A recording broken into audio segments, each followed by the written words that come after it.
The second Eternal Draft Open is right around the corner.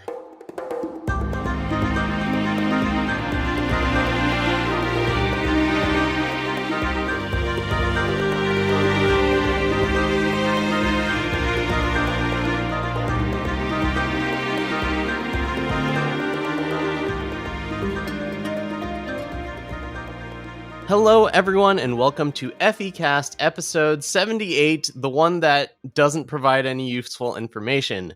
My name is Sunyveil, and I am a previous Draft Open top 8er, and I am joined by someone who qualified for Worlds during a draft tournament, Stormblessed. Welcome back to the show, Stormblessed. Good to have you again. Always good to be back, and Sunny ignobly at the top of the show stated the fact that neither of us have been able to play Eternal quite as much as we might have want to because, real life gets busy sometimes. You can't always be playing the video games, and that's fine. And, sometimes that's going to happen to you too, and this episode is going to focus on basically what to do when you don't know what to do. Yes, basically. I will admit I have not completed any drafts of this set, not even when it was released 2 months ago or so. So I mean, for one of those months I was on like a specified break, but oh man, preparing for this weekend's tournament is going to be rough. That said, we both have a good track record when it comes to drafting, so hopefully some of the information is still going to be useful. And we're going to go over the questions that we have that we want to figure out the answers to before the tournament, questions about this format, and what important things we really want to pay attention to. If you want a more comprehensive look at the Revelations draft format, you should probably take a look at Farming Eternal. They're a draft-focused podcast. We are not being paid by them to say that, but that's probably where you should go if you're looking for specifics about this draft format. That said, oh man, I am feeling the pain of trying to compete in Eternal. I think really since the last draft open, it's been pretty rough for me. I just haven't been able to put the preparation. There's only been one tournament since the draft open, though. No, there's been two. Yeah, I mean the draft open plus the two that followed. I just haven't had the time or energy to put the preparation forward for these events that I would normally make. So I mean, my results show that, right? I have not been doing well this season. Although I did top 8 the TNE in a field of like 24 players or whatever. I suppose that's not too impressive. And you top 8 of the draft one, you said. Yeah, I did. So I got hooked up very well, and then everything came crashing down. Basically, that what was it called? What's the 3-2 that makes a soldier? Air support or something? Air support just totally cratered my season. Oh yeah, that oh my god, the fact that you got the 1-2 that makes a violent gust. Oh, that was absolutely brutal. Yeah. Well, I'm going to stop bemoaning my inability to prepare for these tournaments and or bad luck, and let's get on to stuff that's actually possibly useful. First, let's talk about Constructed because we haven't had any shows since the last weekend of tournaments, and a lot of stuff happened. Yeah, so going into the tournament, I did not actually have the mastery token, so I do not have the premium alt-art Valkyrie Enforcers, just the regular ones, and I had to get my 19 wins the hard way. I ended up taking a Time Justice Shadow deck built by Batteries, the one and only, and M. Gallop took a different version of the deck to 13-13, and then Batteries shoved 4 Decros into the deck, and then he went 19-4 into like a 19-9, and I was like, okay, I guess I'm sold on the deck again because I really like unit-based control archetypes, and the deck ended up doing really well for me. If I had more time to prepare, though, I would have made some important changes that could have taken me past top 32 potentially. I would have taken out Azendel entirely and put Mandevilla back in the main deck, and then in the market, I would have put Faltrune in the market instead of Mandevilla, and that's just because I don't think Deathstrike-like effects are that good in grafter markets because it's just really expensive. 2 + 3 + 5 is a lot of power for just a single, kill spell, basically. And Azendel was decidedly unimpressive in the format. Lots of Permafrost, lots of Manacles, where, if they Permafrost Manacles, then your Azendel doesn't do anything. But if you have a Mandevilla, you just get to kill something still. So, I would have had other changes I could have made, but overall, very happy with what I did. Punted in the top 32, unfortunately, twice. The same punt in 2 games in a row, but, that'll happen, especially again. Didn't have time to prepare, so I'm just happy to be back in the top 64. But yeah, sometimes it happens. You got to move along with life, right? Sick brags. I played Film and I didn't even get to the top 64. It was not good. I don't know what happened. Like, I think really what it comes down to is that I just have gaps of knowledge about the format. So therefore I couldn't figure out what happened. Like, it felt like I was getting unlucky, but I know better than to believe that, that's the sole reason that I didn't do well enough. Anyway, let us continue on to the results of this weekend. So first of all, there was a TNE the day of. I actually top 8'd that. I mentioned that once already. Aroma Nova won that with Argentport, and then Carnage won the big tournament, the Open, with 3 faction soldiers, which actually made the finals of the TNE, more or less. I didn't look to see how close their versions are, but I take it that they're pretty similar. And then I'm So Bad won the wraparound TNE on Tuesday with Felm. Yeah, the big story, of course, is that the TD did change the format dramatically by pushing Argenport to the forefront, and the 5/6 Endurance Decro suddenly became the best unit in Eternal for a short period of time, which was very sad. I did not see that coming. No one did. But like it dodged every single piece of removal basically, except for Mandavia, and even then, you're not really down on the exchange that much, right? 5 power for 6 power is not the worst thing in the world. I mean, I was playing Death Strikes, and I think that's a pretty good exchange fast removal for Yes, the no, that 6 one drop, is. but Most people weren't though. yeah, most people weren't. And notably, I did win the most important contest. Out of me and Sunny, I picked the 3 cards that were the most likely to show up from the mini set, and I picked them in the correct order. So my 3 cards I picked were Styre's Eyes, then League Explorer, and then Sinister Rumors. And in the top 64, Styre's Eyes had 99 copies, League Explorer had 60 copies, and Sinister Rumors had 39 copies. And so I won the most important contest. Yeah, well done. I guess I should listen to you more often. I'm just disappointed that you didn't phrase it the way that you did on this document, where you're being a little more transparent with your gloating, because it says Stormblessed, won the most important content. That I think that's supposed to be contest. It did say content. I'll just that's a contest now. Well, Okay, see, anyway. in the document, I had to say Stormblessed, because if I just said somebody might think that he wrote that and forgot that he wrote that.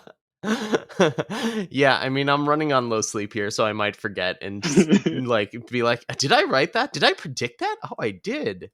So another quick life update. My dog has kennel cough, which is pretty much harmless for dogs for the most part, but it sounds like they're dying, and it sounds like they're dying throughout the entire night. So I have not been sleeping very well these past couple of days.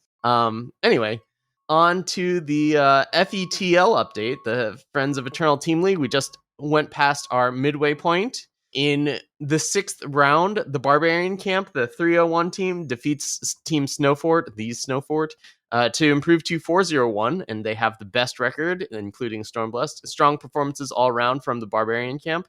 Team Rankstar crushes CSB. I think this might be the highest or one of the highest point totals. Lights Out Ace, Popotito, Jez, the Boxer, and Notorious GHP all made the round of 64 and beyond and scored a total of 14 points, so congratulations to them. Team Invoke Lethal improves to 3-1-1, with Carnage defeating Watchwolf 92, SRFS, and Ronin X. All 3 of those players from Team Misplay were able to reach the top 64, but Carnage took down the entire tournament. Friends of Eternal lost a close one to Team Eternal Journey, with Alex Firo making a strong performance. We Stream Games 1 lost to the Misplay Red Ramises off of a strong performance of Soapy Elo, and Internal Titans falls to 0-5. Oh. So unfortunate, losing to We Stream Games 2. So at the top of our standings, we have the Barbarian Camp at 4-0-1 and TRS at 4-1. Both of those teams look as close to unstoppable as you can get. And then Team Invoke Lethal is in 3rd at 3-1-1. And then we have 3 teams tied for 3-2. In CSB, the Team Eternal Journey, and the Snowfort. So lots of fun to be had in the Friends of Eternal Team League. Looking forward to this next week when all the draft specialists get to try to flex their muscle. Notably, in the points total ranking, Team Rankstar does lead at 54 points, which is a heck of a lot of points. We're only 5 tournaments in, so good job to Team Rankstar for having so many points. Geez, is that right? They've just been averaging 10, 11 points a game, so... Yeah. Okay, I have to figure out if they ever scored more than 14 points, because They have 14 not. is a ton. No, they haven't. Okay. 14 is the most anyone has scored. That's what I would have thought. Okay, so they scored 11, then 6, then 12, then 10, and now 14. Jeez. Wow. Okay. I'm looking forward to the playoffs, which will happen. Well, I mean, they'll happen at the end of the season. We did get a question about how playoffs are going to happen. Someone from TRS asked what it's going to be in relation to Worlds.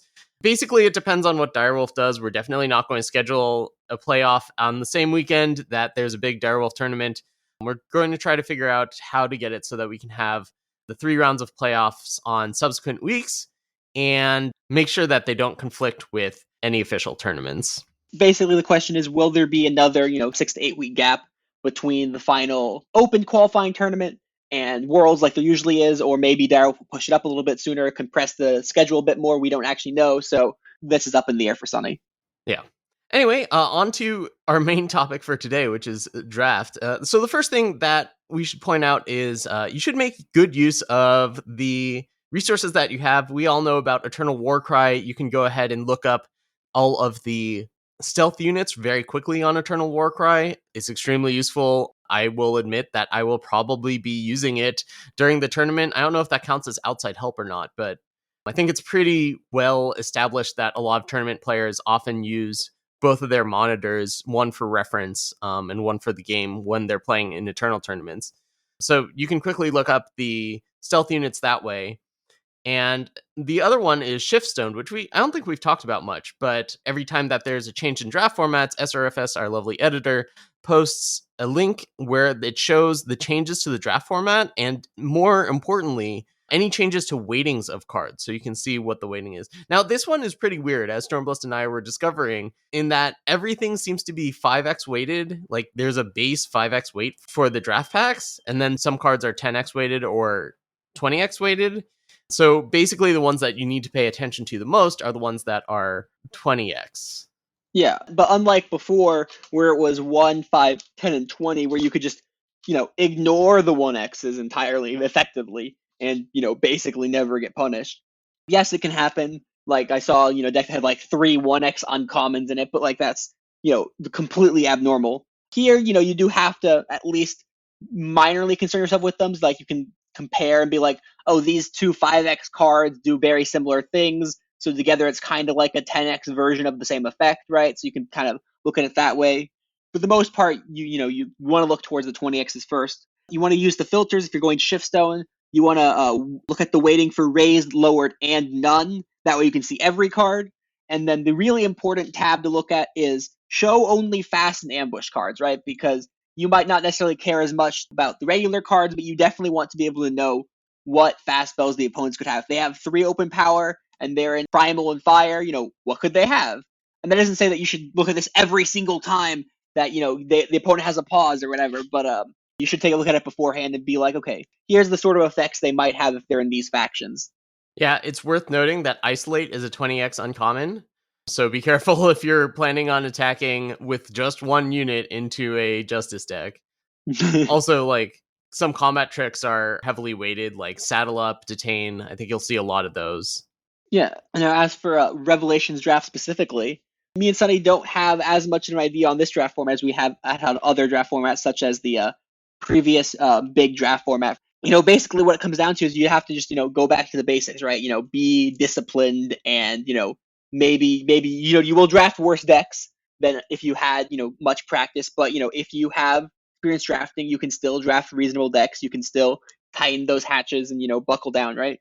So the big thing about the Revelations draft format that changes it from other draft formats where there is some sort of amount of preparation that you should put in compared to other formats, right? Like, yeah, all formats benefit from looking over the stuff and being sure what's going on.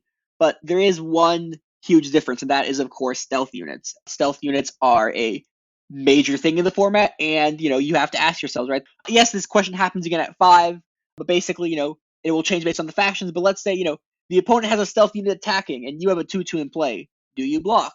And then you have a corollary to that, and that is that you have a 2/2, and your opponent has a stealth unit. Do you attack? And the answer is that, it depends, right? It changes based on what turn it is, what factions they're in, right? If they're in time, you probably don't block and you probably don't attack because there's a 3/3 stealth unit in time. But if they're in Argenport, then you probably would block and you probably would attack if you wanted to attack, that is. You might not want to attack because maybe you don't want to let them draw a card or whatever, right? But you can attack past it if they're in Argenport, whereas you can't attack past it if they're in time. And then on the flip side of that, there's also, the stealth cards that reveal themselves, and there's the stealth cards that don't reveal themselves, right? If their opponent's attacking, it means it's not like a rampaging commando that, plays a rampage at the start of the turn, because if it was, they obviously would have revealed it, right? So being able to familiarize yourself with the prevalence of stealth cards, obviously some stealth cards show up more than others. For example, the 1/3 stealth in faction list that has no other text, I have to imagine will never ever show up because that card is probably the worst stealth unit in the game. Far worse than the 3/1, that's for sure. The 3/1 has to be a lot better than the 1/3. But yeah, basically you just have to be aware of, the different options there, right? The trick is, a 3/3 will always trade or bounce with any 3-cost stealth unit, and a 5/5 will always trade or bounce with any 5-cost stealth unit. And in 5, the other big number is, of course, 4. There's a bunch of X4s or less in 5-cost stealth units. And there's always exceptions to all these, right? Like Nurturing Sentinel is a 1/4 for 3 in time, right? That's kind of an unusual stat line for the stealth cards. There's 4/2 stealth quick draws at 5, right? Obviously that, you can't block a 4/4 and, expect it to trade. But, like Inquisitive Alchemist, right? That's probably going to be the single most common stealth card at 5. And being aware that if they're in Justice and they played a 5-cost stealth unit, it is more than likely going to be an Inquisitive Alchemist. Yeah, there's a lot going on with stealth, and I think that that's going to be the real key for the people that are successful in this draft format. I mean, I think we experienced this in Constructed too. Just like pointing a removal spell at a stealth unit is not great unless you know exactly what it is. And in draft, I mean, I guess we get deck lists for top 8, right? Yeah, and top 64. And top 6. Yeah. Okay. So, like, maybe you can figure it out based on their deck list. Boy, that just, like, totally changes the dynamic. I know. It's so interesting. In day 1, you won't know, but in day 2, you will have a much stronger idea of what they could be. Geez, I feel like I like the day 1 competition better in that case. But anyway, I have a few thoughts on this.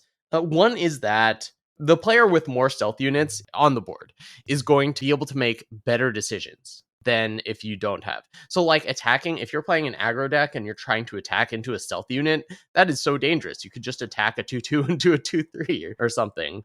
And I suspect that stealth is just way better than, the card at face value, because it makes it difficult for your opponent to use their removal. It makes it different for them to use their combat tricks. It makes it difficult for them to make attacks and blocks. So, I mean, if you can figure out exactly what units your opponent have, that'll put you at a huge advantage. And I also just think that it makes aggro decks, like, way worse, which is unfortunate because when I'm unprepared in a format, that's what I want to do, because you can limit the situations that you end up being in when you're playing an aggro deck. Yeah, I mean, to me, the key is you might want to block shadow stealth units. To me, that seems like a good rule of thumb in some sense. Yes, there's the 4/1 stealth that you might not want to block because that's lifesteal and can't block, so maybe you don't want to block it as much. But the other 2 common stealth cards are the Leatherback that grows. I believe it's Leatherback that grows, right? It's a 3/2 that when it hits, it grows. So you want to block that. And then there's also the 2/2 that when it hits you, they draw a card and lose a life, and you probably want to block that as well. So if you have a 2/2 and the opponent's in shadow attacking with stealth, you might want to consider blocking. Maybe for their time you don't block, but even then you still might want to block just because it's so punishing to either let them draw a card or let their Leatherback grow. Yeah, that's a pretty good heuristic to have, right? Block shadow stealth units if they try to attack. But man, for like the other factions, will a 2/2 trade with something? Probably, but not always. Like there's a 2/3 in fire. The rest of the 3-drops trade with the 2/2. The rule of thumb, roughly speaking, is, obviously look at the board state. Yes, there are exceptions, like Primal has a 2/3 stealth, although that card seems pretty bad to me. Well, it also has a rare 2/3 stealth. That's really good. Yeah, but you don't play around rares, right? Like, I don't know. I don't play around rare stealth unit. I'll just say that much. But the rule of thumb basically is that time has the 3/3 stealth and the 1/4 stealth, so it can block 2/2s and 3/3s more successfully than any other faction, right? Most factions have X2 stealth cards. And yeah, I mean, so if you can play on that 2/3, you can play around Elding. It's a 3/3 for 3. It's legendary. Yes, I'm making a joke. Okay. But I mean, like the thing is you can attack into a Justice stealth unit much better than block one because Justice has a 3/2 Valor stealth, right? And so you can attack your 2/2 into it, but you can't really block the same way that you can attack into Valor. So it's tough. You got to look at the counts.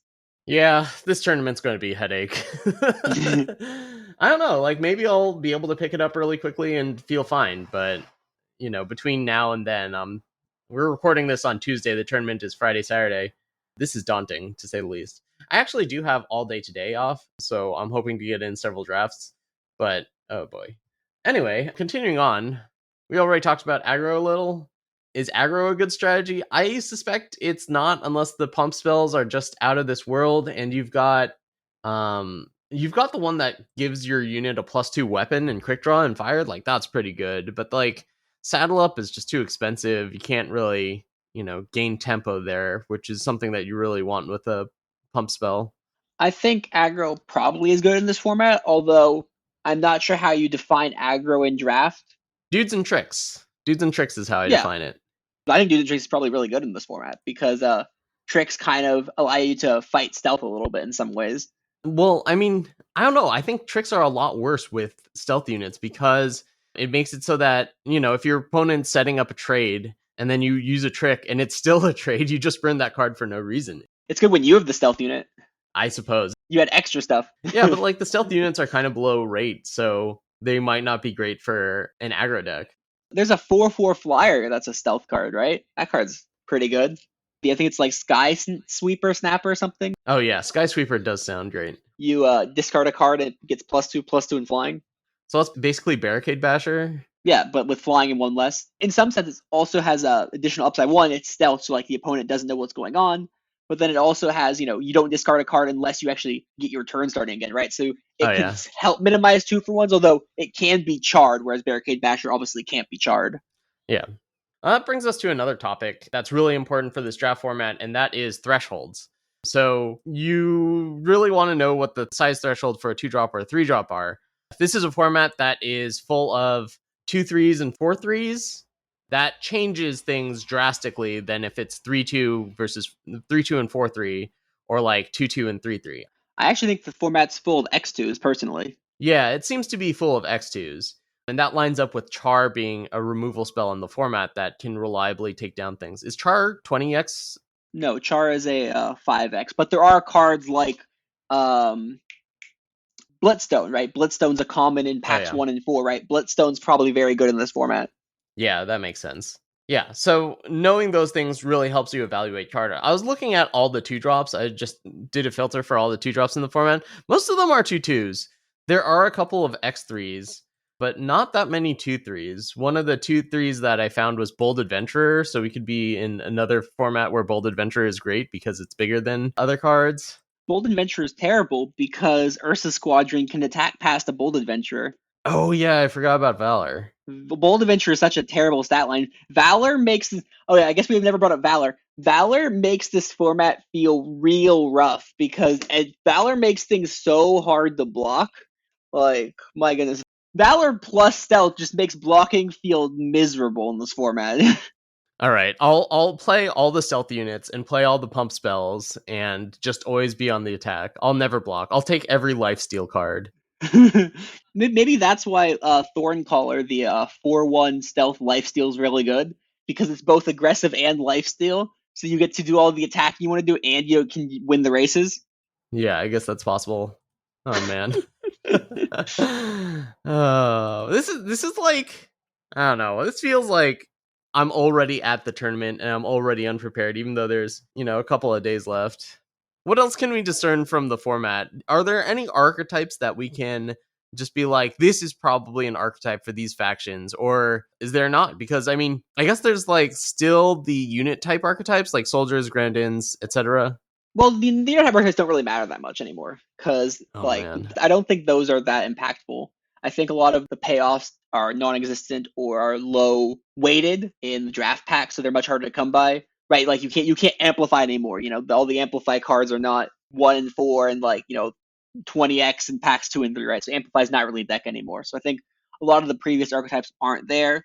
I think this format's a lot less archetypal dependent. Right, like for example, a lot of the fire and primal cards have the when you attack with 2 units thing. And yeah, you can stack the effects, right? If you get a bunch of attack with 2 units things, obviously things get a little bit better. But also likewise, when you attack with 2 units thing, that works with any deck, right? You don't need to have all your cards say attack with 2 units, right? Attack with 2 units is going to work in anything, whereas Fate, draw a card, you control a unit of the specific type, that only works in the specific type deck. That's true, but like if you can stack those effects, that's probably real. But you're right. Thinking through what's in the set, there don't seem to be very many things that are specific, which I actually think is a good from a drafter standpoint because it means that you're not on rails, and that's always great for a drafter experience. It's just terrible for the being underprepared standpoint, so you can't just take every card that fits into blank archetype and have a functional deck. There's sort of 3-ish archetypes kind of that maybe exist, and some of these are dependent on getting good rares or uncommon specifically. Stone Scar has kind of like a relic sub theme.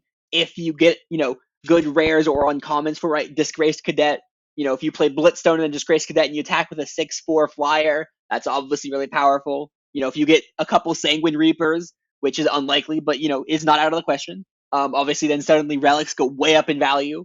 It's like Stone Scar sort of has relics if you get enough things and kind of maybe sacrificing. Then there's like stealth. There's like a stealth sub theme, right, with like Rooted Observer, and there's a couple of stealth cards. Ring of Glamour is probably really powerful because drawing extra cards is really good in draft. You have the time to draw the extra cards, plus it gains you some life, which is nice.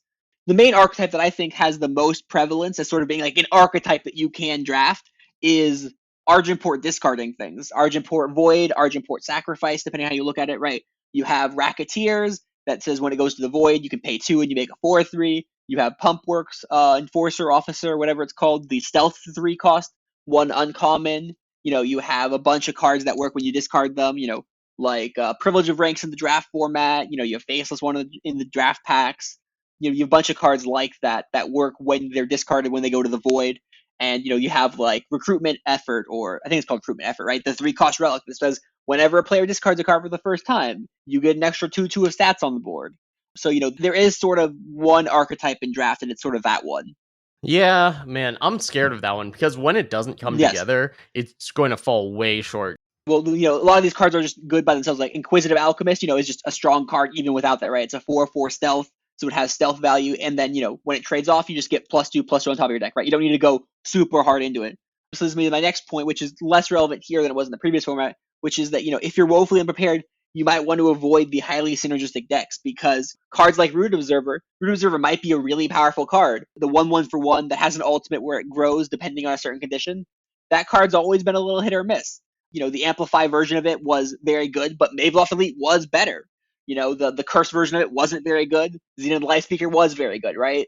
Xenon Life Speaker is not a synergistic version of that card, but you know what I mean. You might want to avoid the Argenport discard deck just because it's probably hard to draft if you don't know what you're doing because you don't know which cards to prioritize, which discard or sacrifice outlets are the correct ones to play, which payoffs are the correct ones to grab. So you might want to avoid, those types of decks. And there's not very many of them in this format, as I stated, but you might want to avoid that just because it might be hard to do.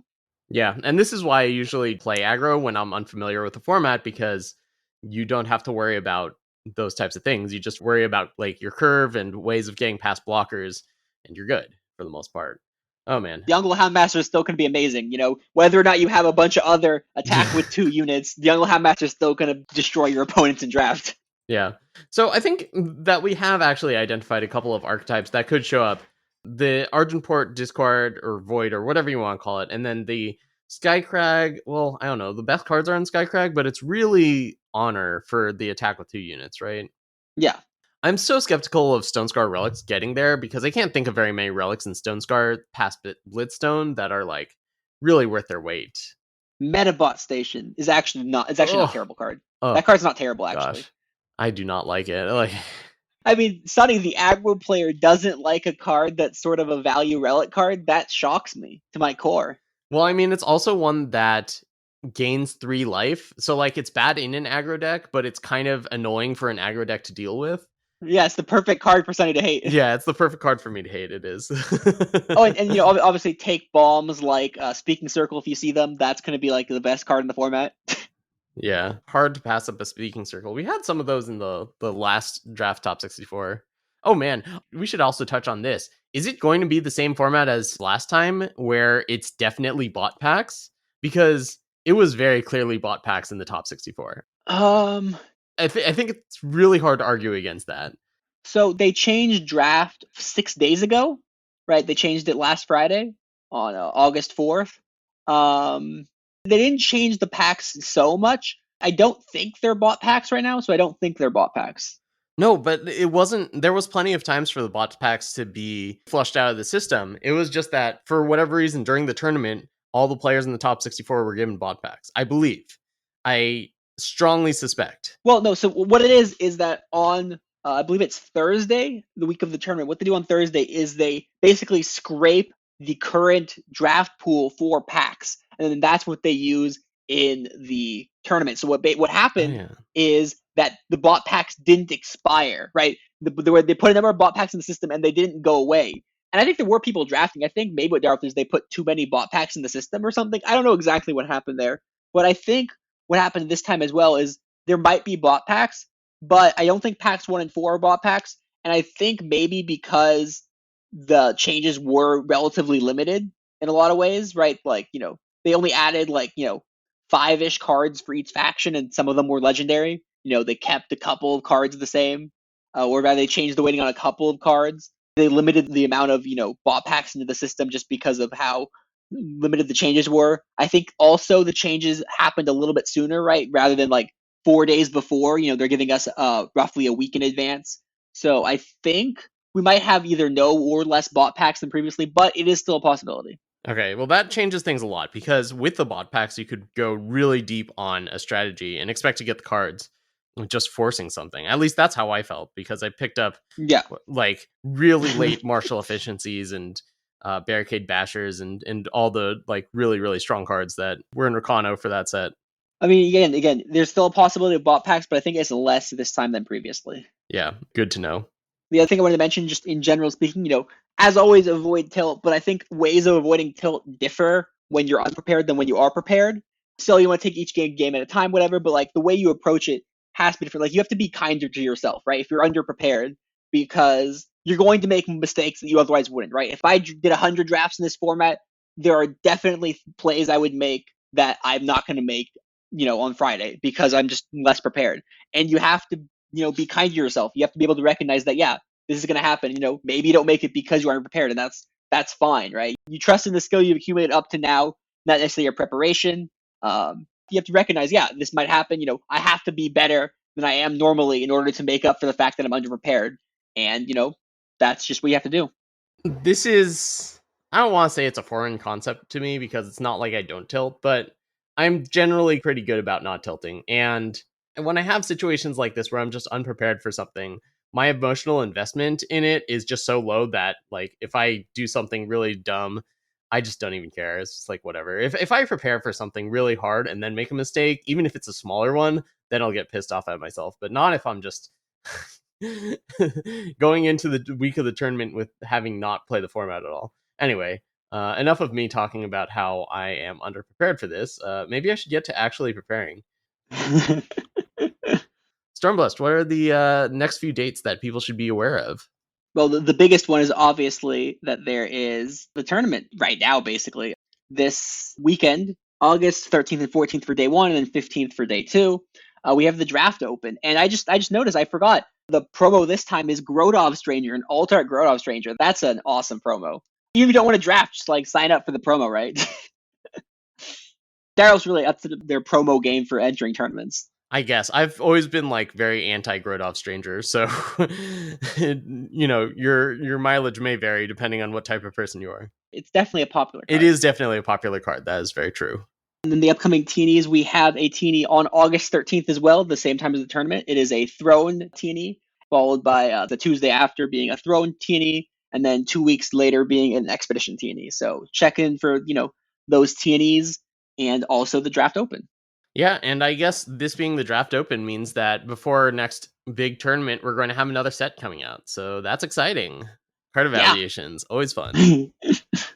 All right, well, good luck to everyone that is playing in the tournament, especially us, because we'll need it the most. FECast, as always, is made possible because of people's generous supports at patreon.com/friends of eternal. If you would like to join these people, we would really appreciate it.